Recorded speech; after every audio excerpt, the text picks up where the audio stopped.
Welcome, Walnut. I'm Lara, but you can call me Laz, your host for Walnut Wednesday. This is your reminder to be brave, be yourself, and know that you can make the world a better place just by what you decide today. Here, I'm going to share my weekly walnuttings with you on a Wednesday. Hello Walnut, it is me Laz here for another episode of Walnut Wednesday, and this week is so delicious because I have my very good friend on the podcast, Angharad. Hey babes, how's it going? Hello, good, how are you? I'm good, I'm in my rocking chair, I'm loving the sun, living life, yeah. I am loving your new life vibes as well, they're so delish. So, Walnut, it's a lot of fun. Angharad is a human design coach and a business witch. She is a multi-six-figure conscious business coach, human design mentor, best-selling author, podcast host, and a Splenic Manifestor. Welcome, Angharad. Thank you so much for being here today.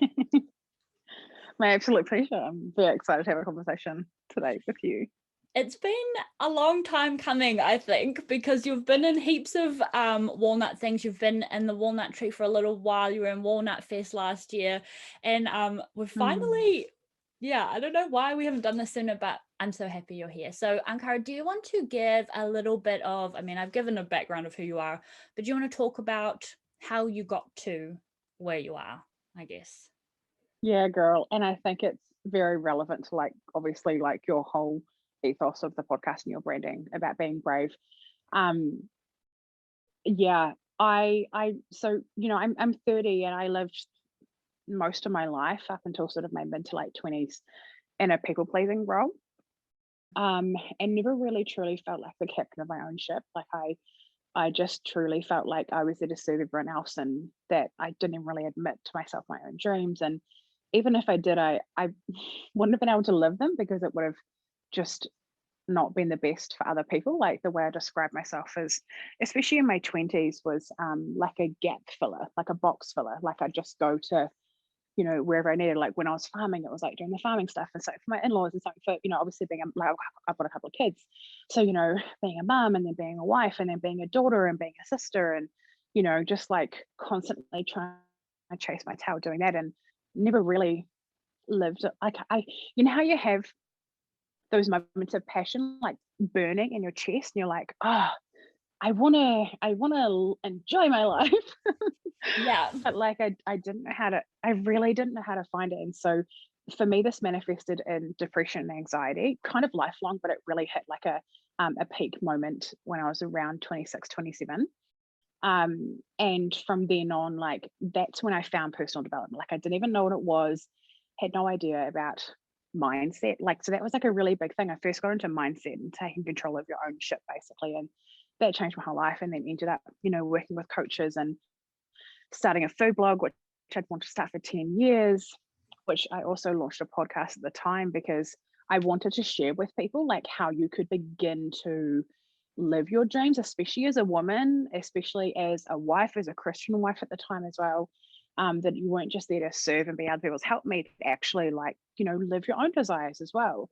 And then from there it just evolved, and a couple of years, 2-3 years later now, I have the food blog anymore, but I'm running this global business and helping spiritual entrepreneurs scale their businesses, and it's just a motherfucking dream. Am I allowed to swear? I love it. And we met when you were when you had come out with the blog. You'd been doing it for a little while, and something I really wanted to talk to you about on here is the evolution of Angharad Sage, because you've been so many different phases in your business journey, and I wanted to talk a little bit more about that. Can you, I don't even know where to begin.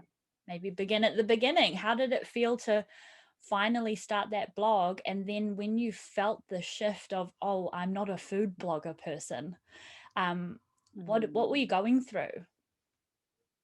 Yeah, absolutely. I was very scared.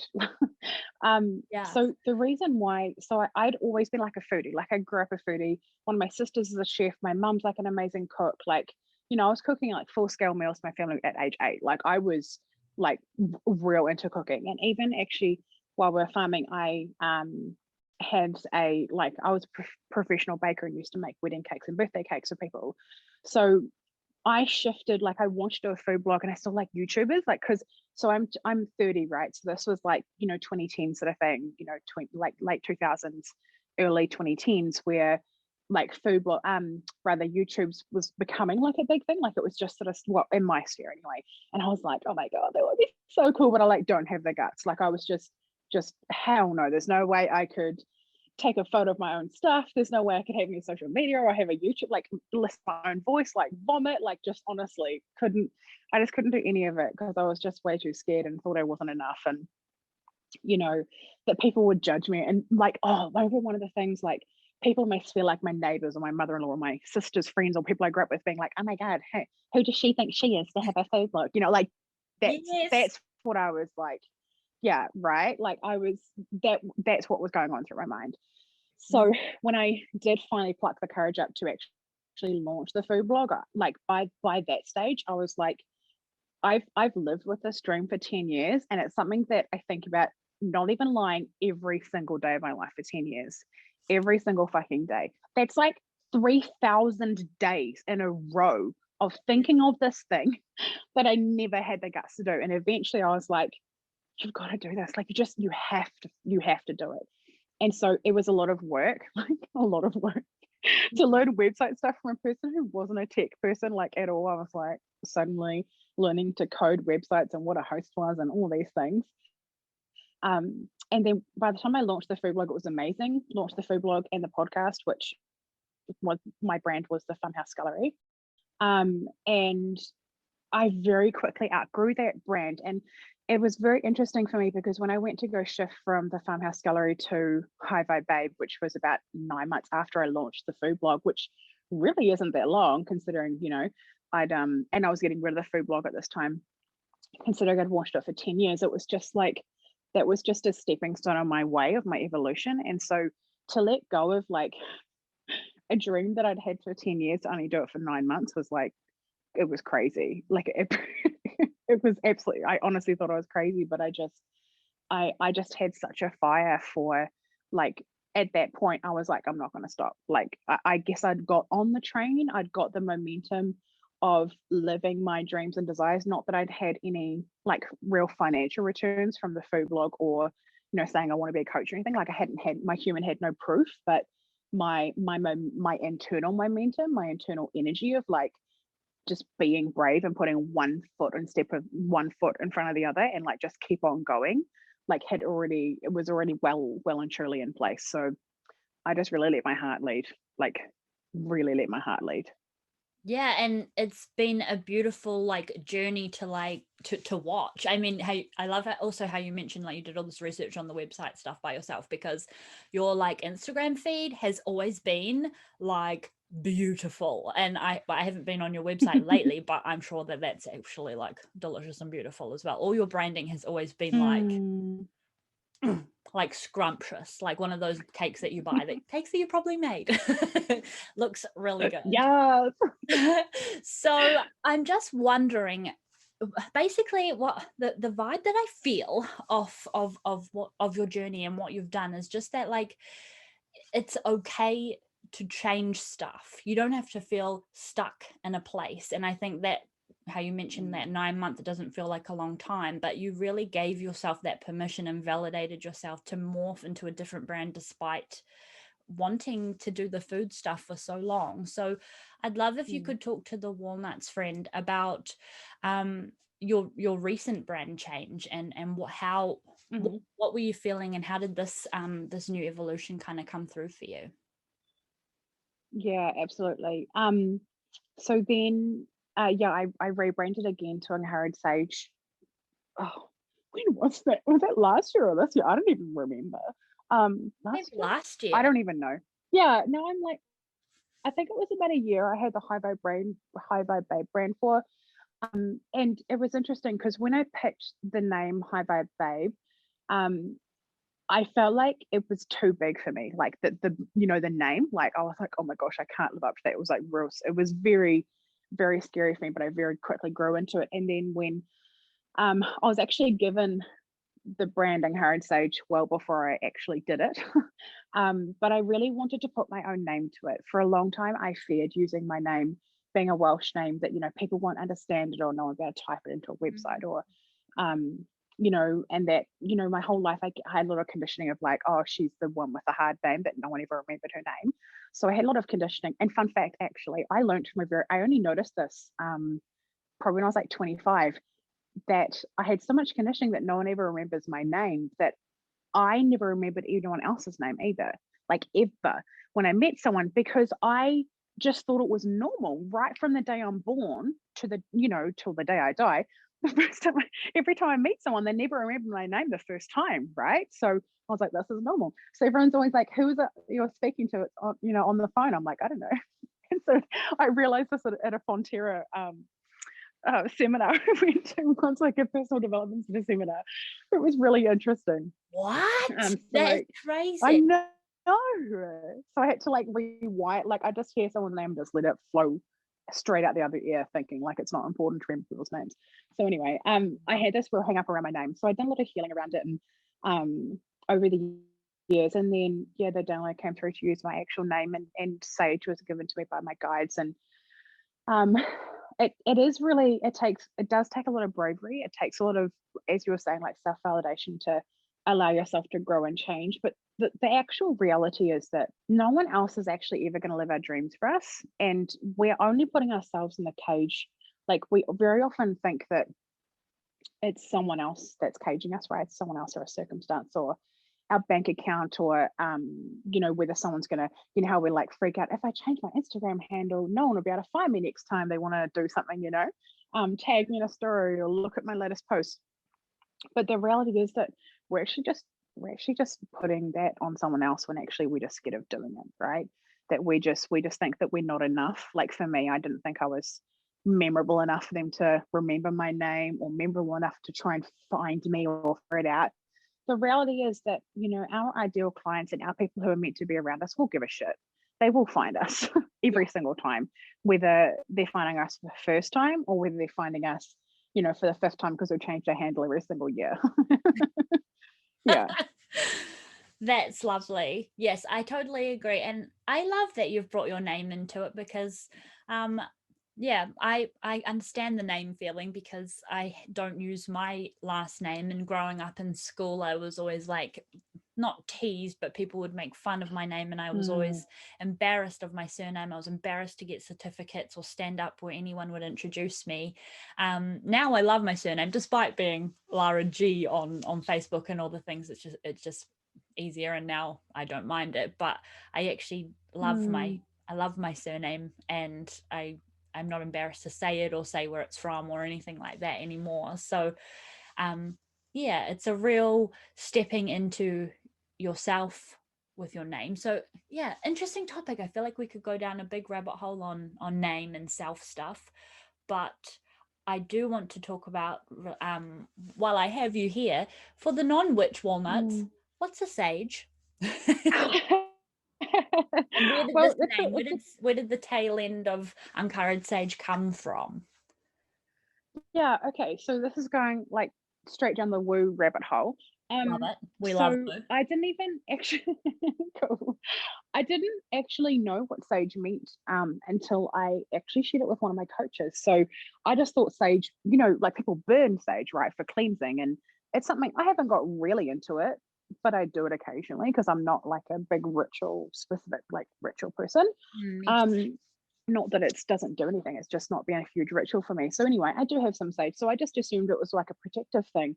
And then I've always loved like actual sage, I love cooking with it, all the stuff. And so it was the Archurians actually that gave me the name Angharad Sage, and I was like, wow, that's a big thing, I could never possibly live into that.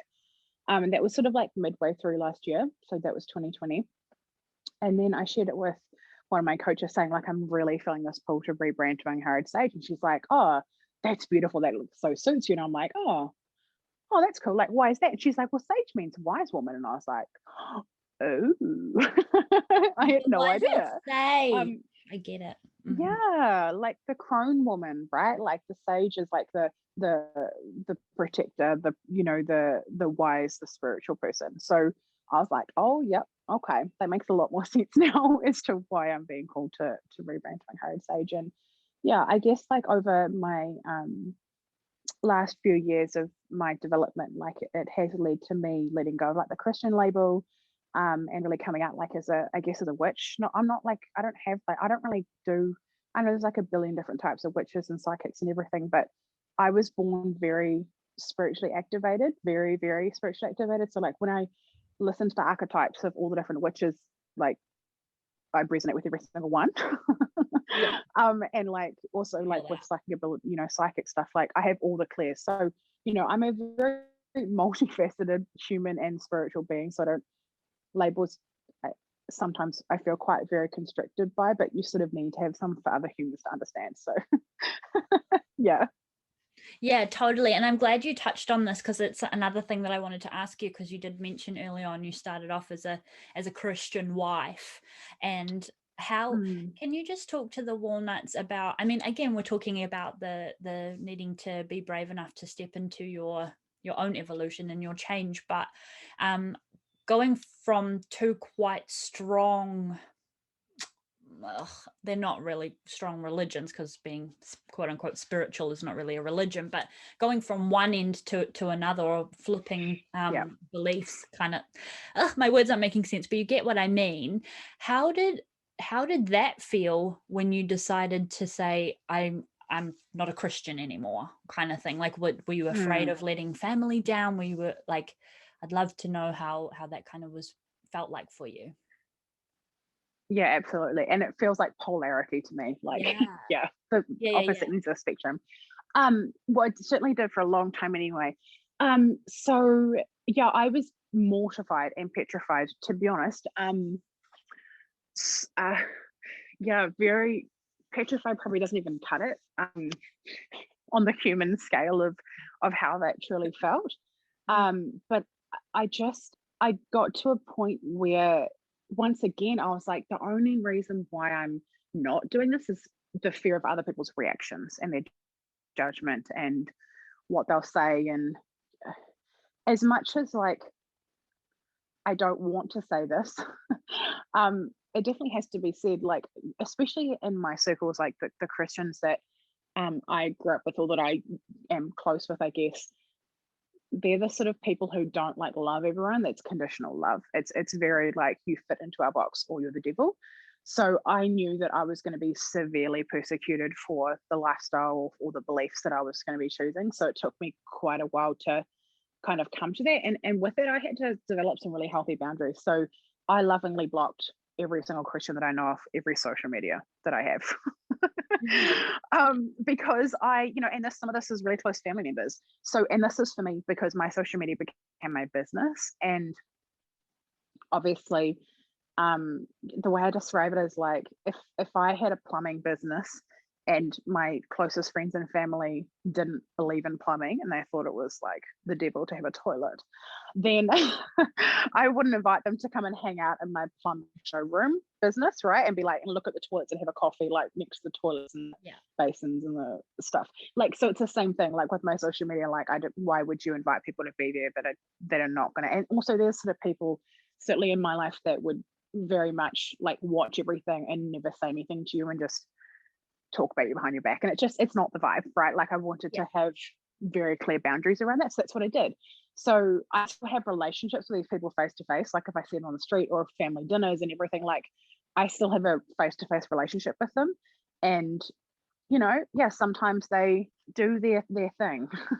Mhm. But Yep. I still love them anyway. And I've grown through that. I've grown through that, knowing that I'm my own whole human being and I actually get to choose what I believe. Because ultimately, I wasn't a Christian for the first portion of my, like for the first, 10, 15 years of my life. It was in my teenage years that I found Jesus. And I still, my personal belief now around like religion and stuff is that it's all, uh, for anyone who's like had a bit of Christian conditioning or is sort of anywhere on this journey, the book that I loved was Conversations with God by Neil Donald Walsh. It completely changed my perspective on religion and got rid of like a lot of the dogma that I'd like been conditioned around.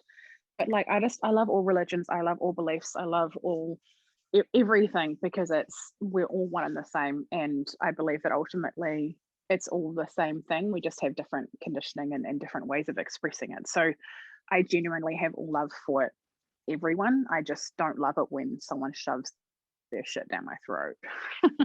Yeah, I hear what you're saying and resonate a lot with that. I went to a Catholic school growing up, and then I had my goth phase and black metal and devil stuff.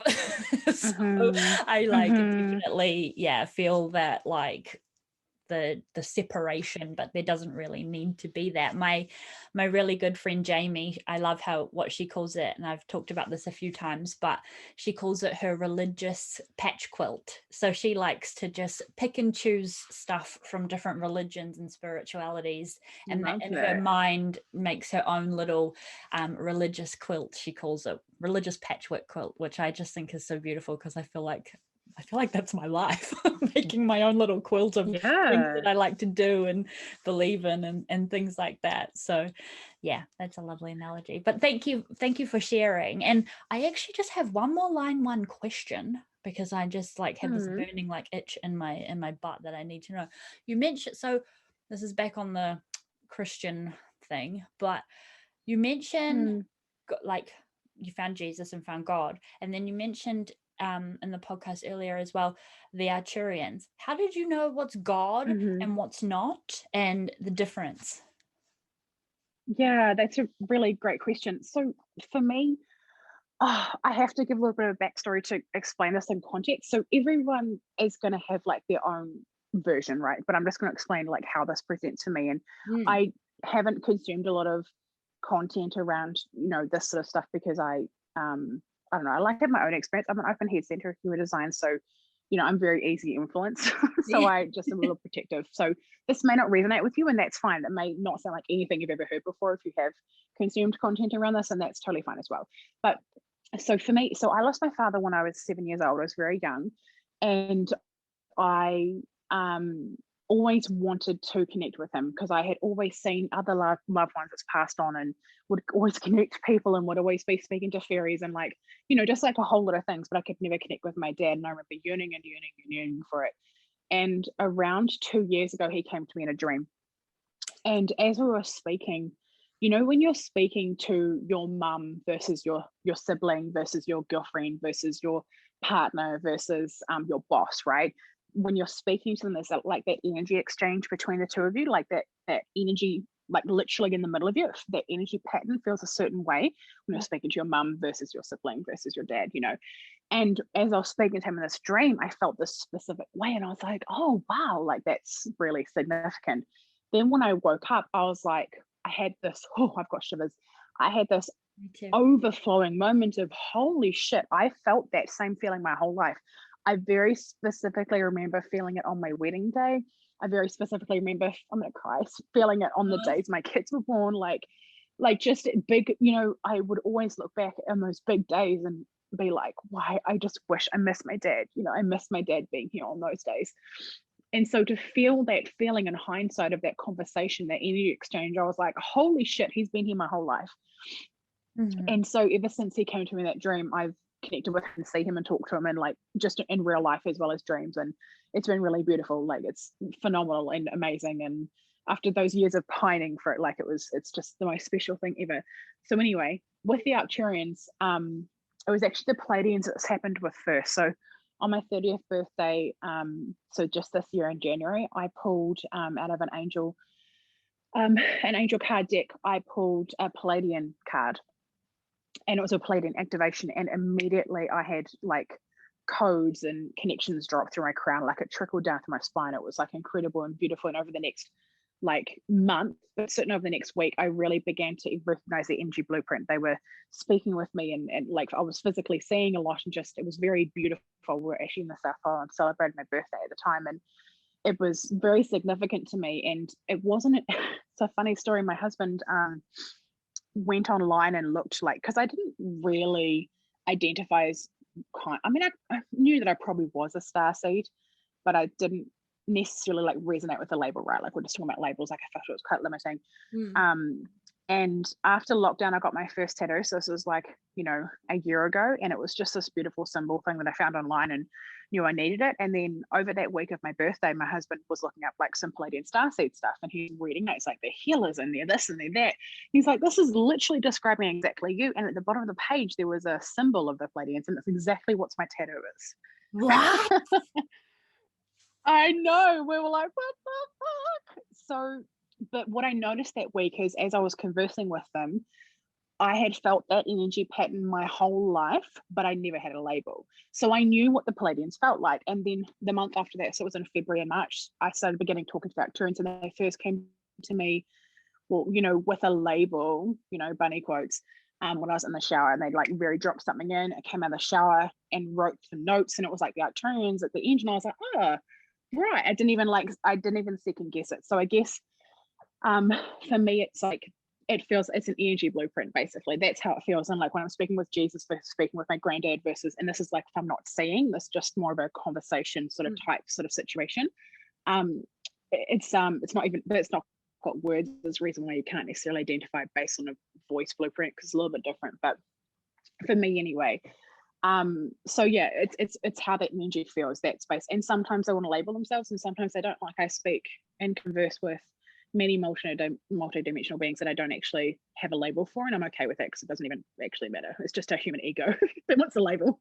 Yes. So for me, I think I needed to wait until I was like not needing the validation from the label before they really began to sort of flow into my life. Oh, I love that. Okay, yeah, that makes my like need to know the answer feel way better. Thank you so much for sharing that. Angharad, I didn't even ask, where can the Walnuts find you if they want to snoop you some more, work with you? What have you got going on? All the things. Absolutely, yeah. So Instagram is like my jam. I'm always there. So it's, occasionally I take days off stories, but Instagram is definitely my jam. So just at Angharad Sage, which I'm sure you have linked up, is my Instagram. My website is will be www.angharadsage.com.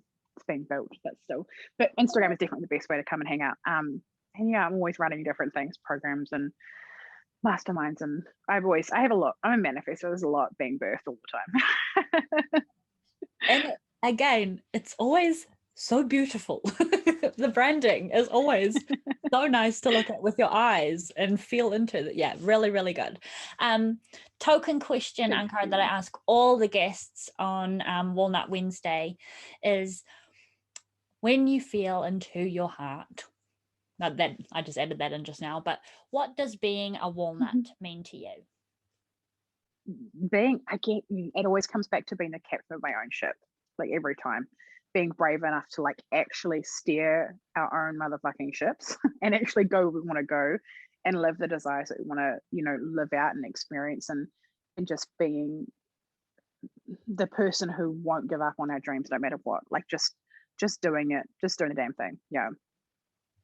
I love that a lot. I've got a little tear in my eye that makes me kind of emotional.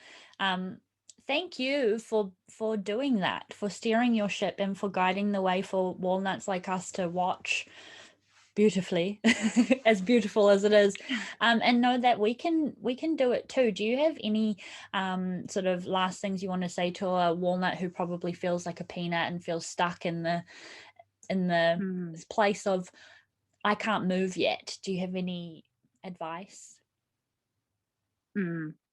Yeah, definitely. And this is something that we were talking about in my mastermind today, actually, as well. So it's relatable, like no matter where you're at in your journey, but it's actually, I think it's around worthiness. Like most of us have worthiness wounds, like quite severe, to be honest. Yes. So what we don't think that we're worthy enough for XYZ reason. And a lot of the reasons why is actually because we've been taught their emotions are bad, right? That when we're feeling depressed, because I had obviously a lifelong depression. So I felt a lot that like, oh, I'm such a flake. There's no way I could ever be worthy of having a good marriage or being a good mum or having a good relationship or having lots of money or having a business that I actually enjoy because I'm a piece of shit and always sad.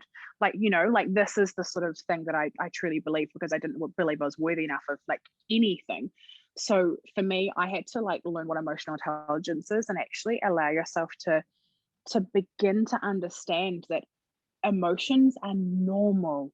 Feeling high is normal. Feeling low is normal. Feeling like numb is totally fucking normal. And when you're, in the lows, like, this is actually the reason why I was called by my guys to shift out of the High Vibe Babe brand into Angharad Sage, is because it kind of fed into this conditioning, this sort of manifestation world that you have to be high vibe in order to manifest, when the reality is like I built my success on not just being high vibe all the time. It's actually on going to the depths of healing really deep sexual trauma, of feeling and healing a lot of like past life trauma, a lot of wounds, and a lot of things like. And my explosion in my business began to happen when I really deeply went into those things. So know that you are so worthy, and you feeling the difficult feelings doesn't mean that you aren't worthy. I promise you. And I know that's probably like the opposite of what you've ever been taught and told, but like that's your truth, that you are worthy just because you are. And if I could put a dollar sign on your worthiness, it would have an infinite amount of zeros on it. You're amazing. I love it. And worthy. Oh. I'm like, are you talking to me? Yes, I am. I'm talking to you. I'm talking to everyone. Yes. Oh. Yes. You are so worthy. I love that, Angharad. Thank you so much. And there's no more beautiful way to end an episode on that. You are so worthy, Walnut, and thank you for being here and for your time and for listening to this. And if you enjoyed this episode, please share and tag me at Walnut Wednesday and tag Angharad at Angharad Sage, and let us know what you liked, thoughts, feelings, emotions. Do you agree? Do you not agree? We want to hear from you. And Angharad, my beautiful, delicious friend, I love you so much, and I'm so happy that we're finally doing this, and I can't wait to see you in real life again. And just thank you for being on my podcast and visiting us. I so appreciate you. Oh, you're so welcome, and thank you for gifting us your beautiful time. I love you so much. Take care. Love you. Bye.